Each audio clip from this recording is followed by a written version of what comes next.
Tunic is a game that tricks you, one that kind of lays something out to you, then gaslights you for trying to understand its own rules to get by. One that gets you confused, frustrated, and makes you look inward to say, like, am I that stupid? It's kind of like deciphering the Rosetta Stone, but there's a handy legend attached to it. That's like, hey, are you sure those phrases are actually the same thing? Like, this cartouche could be honorific, resembling a figure of royalty.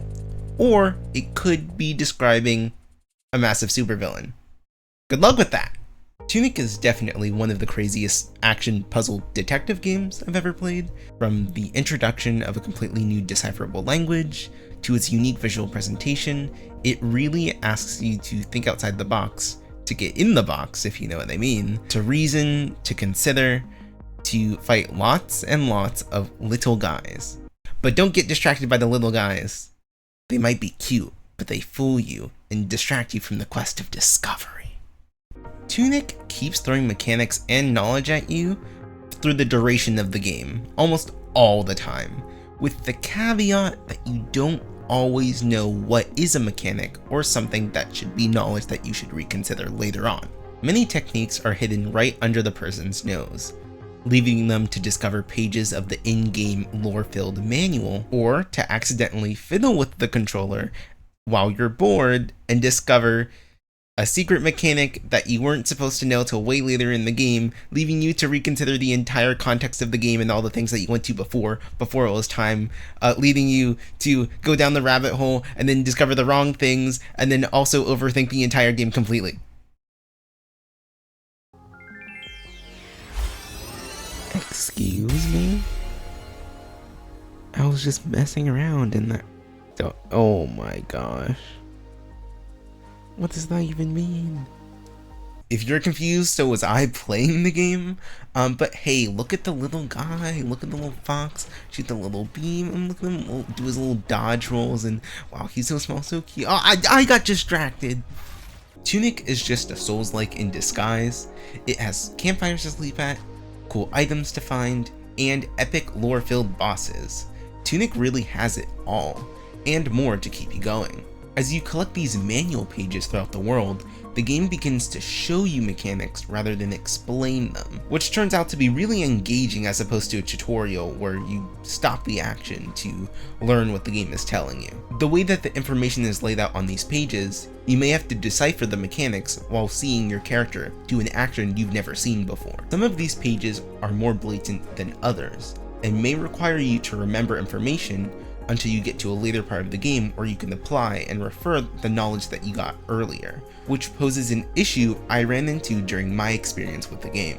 This game is non-linear, meaning you can tackle most areas in the game in any given order. There are certain weapons that you need to progress to a certain point, but you can really access these weapons from any time in the game, and it's really just the knowledge of their existence that inhibits you from going past a certain point rather than there being a barrier in order to get those weapons. The manual exists to remind you and somewhat guide you towards some of these objectives, but can often be more vague than actually helpful. I bring all this up because someone, and I'm not saying who, accidentally started using the Holy Cross extremely early in the game's runtime without knowing it. And to keep the mystery intact, I'm not going to explain what the Holy Cross is, but just know for about like 12 hours of my playtime, I thought this little section of the map was the Holy Cross the entire time, and most of my endgame playtime was coming to the terms that it actually was not the Holy Cross, and I was overthinking it, and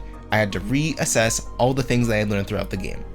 This game's puzzles are engineered in a very clever manner, but that cleverness can be broken with the way you happen upon the information during the course of your playthrough, which left me unsure about how well this game was constructed at the end of the day. There are certain other games out there, and I'm not naming some of them, but some of those games don't gatekeep certain obstacles or objectives by a mechanic, but rather just knowledge in general, right? And I know this is becoming a more saturated genre. I saw someone coin the term Metroidvania, and I think that's a very good term to call this sort of genre of Tunic, Outer Wilds, and Animal Well. But I feel like this game, by gatekeeping certain mechanics behind the knowledge of those mechanics, can lead to more varied experiences than something like Outer Wilds. And I'm not saying this detracts from the quality, but it detracts with the user experience with the game. As in, it increases the variety of experiences you may have with the game. But I absolutely loved the journey this game took me on. Zip zap zooping all over the place to punch little buttons into my controller, as well as that final main game puzzle, which taunted me for hours on end, especially this page. Like, for those who solved the mountain door puzzle, I just hate this page specifically now. Like, I have a vendetta against these cross-hatched lines. Oh my. But many moments of this game are spent like this.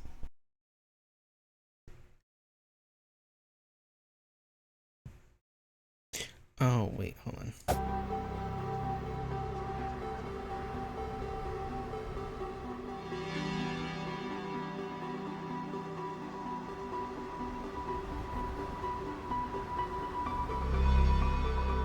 Isolating. With nothing but the music to comfort you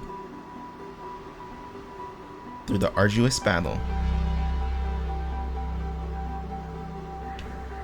of deciphering the puzzles being thrown at you.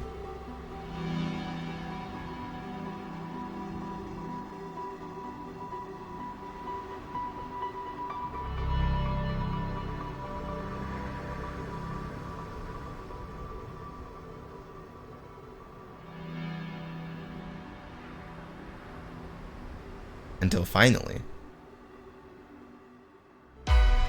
Oh!